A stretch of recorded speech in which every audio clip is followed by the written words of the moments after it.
Nga tusemeredde okufundikira omusomo gwaffe ku kulunda enkoko ennansi okuzifunamu ekisingawo, olwaliro omukenkufu atukubidde tooki mu nsobi abangi ze basinga okukola mu kwaluza enkoko era gye biggweera ng'akalipo kabamezze. Era nga tunaatera okumaliriza pulogulaamu eno ey'enkoko etambudde emyezi 3 miramba baluna baba oba tolina kyoyize gwe tukugamba osana purigatori naye tojja kgenda mu purigatori soka ogende ku Prof by Research oyongere okwejjukanya obeeko nekyoyiga. Era nga mu mbeera eyo tukugamba tutya nti ensobi esooka ng'onaayaluza enkoko oba abantu abaaluza enkoko ze basobola okukola obuyonjo kintu kikulu nnyo.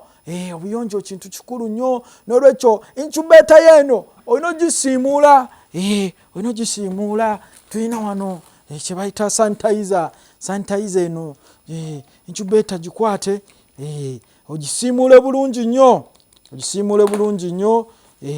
n'amagi nago gasiimuule enkoko zino z'ogenda okwaluza oba naddala amagi gano g'ogenda okuteeka mu incubator gaveemu obukoko nago gabaako obukyafu n'olwekyo ekisookera ddala gasiimuule bulungi nnyo ng'okozesa sanitizer eyo ebeeta obuwuka kubanga obuwuka buno ate bwe bulwaza enkoko zammwe ekyo nakyo kikulu nnyo.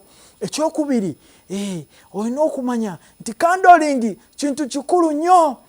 Kandolingi oyisaamu ekitangaala olina okulaba nti eggi eddungi ekitangaala kiyitamu kati bw'onaateeka mu incubator amagi amavundu temujja kuvaamu wadde n'akakoko.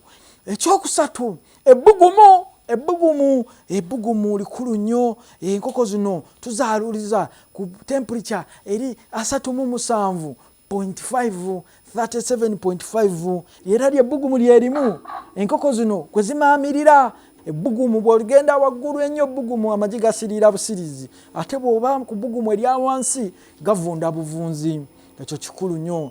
Okwongerangamu amazzi nakyo kikulu nnyo kyokka togeza n'okyerabira nti oluvannyuma lw'ennaku 18 ate okuggulawo kiba kifuuse kya bulabe. Humidity ekintu kikulu nnyo n'olwekyo buli lunaku muno mu incubator olina okuteekamu afulita y'amazzi togyerabiranga afulita olina okuyiwangamu amazzi kintu kikulu nnyo.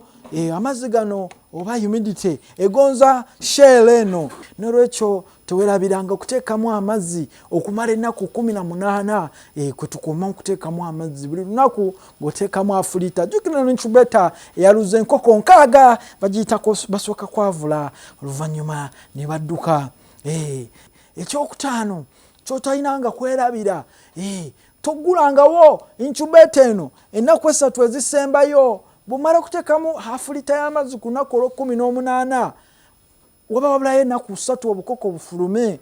Kati bw'oggulawo incubator eno naddala abalina amaalo kangayite maalo munansonyiwa nti obukoko buno bujja funa empewo buziire bufe. Kyovula oba oyagala okubulabako incubator eno eriko giraasi oba olaba ebiri munda n'olwekyo ennaku ezisembayo 3 tetubikkulako. Omala kulinda ennaku 21 ne ziggwako awo oba osobola okubikkulako okutuuka ku lunaku olw'24 kubanga wabaawo obukoko obuli siro. Abantu bokasi be babeera siro wabaawo n'obukoko obulwawo okufuluma era bagamba nti tali alunda nkoko n'aviiramu awo. Genda ku ntobo yaakyo ng'oyaluza enkoko. Twesangaye ku Prof by Research. Bye bye.